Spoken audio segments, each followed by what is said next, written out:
Mais il fut projeté contre un mur à gauche en contrebas par un puissant choc, détruisant le mur au vu du bruit, créant une épaisse fumée. Pile à ce moment, Lucia ressentit ce qu'elle avait ressenti précédemment avec en plus une sensation de vent et elle regarda rapidement en direction de sa droite. Trois inconnus surgirent au niveau de l'aire de jeu, vêtus de la même manière, de longs manteaux noirs ayant une croix rouge barrée sur le dos. Leur présence imposait un malaise glacial, comme si l'air lui-même s'était figé. Les quatre amis restèrent sans voix, sans faire de geste. Guillaume et Jeanne tremblaient de peur quant à Jacques, il était tétanisé. Lucia était la seule à gérer émotionnellement la situation. Un des attaquants les regarda et prit la parole en les pointant les uns après les autres de son index.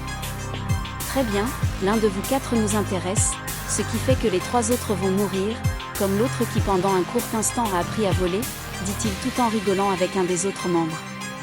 Lucia fut surprise de ne pas avoir peur à l'inverse de ses camarades. Elle avait une seule et unique envie, frapper de toute sa force cet adversaire. Les assaillants commencèrent à avancer vers eux. À ce moment, on entendit un rire et tout le monde regarda en direction de ce dernier qui était la localisation de Léo. La fumée suite au choc commença à se dissiper, le mur s'était effondré en un tas de gravats.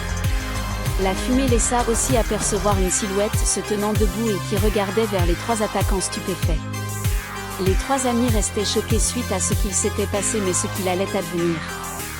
Quant à Lucia, elle observait attentivement chaque événement. « Tu penses vraiment m'avoir mis à terre ?» dit Léo en sortant de la fumée tout en tapant sur ses vêtements en partie déchiquetés pour enlever la poussière. « Je vois, tu n'es pas aussi faible que ce que je le pensais. » Ils ont donc choisi quelqu'un avec un minimum de puissance, ce qui confirme les dires de la chef. « Pour me battre, il faudra y aller bien plus fort que ça, reprit Léo d'un ton déçu.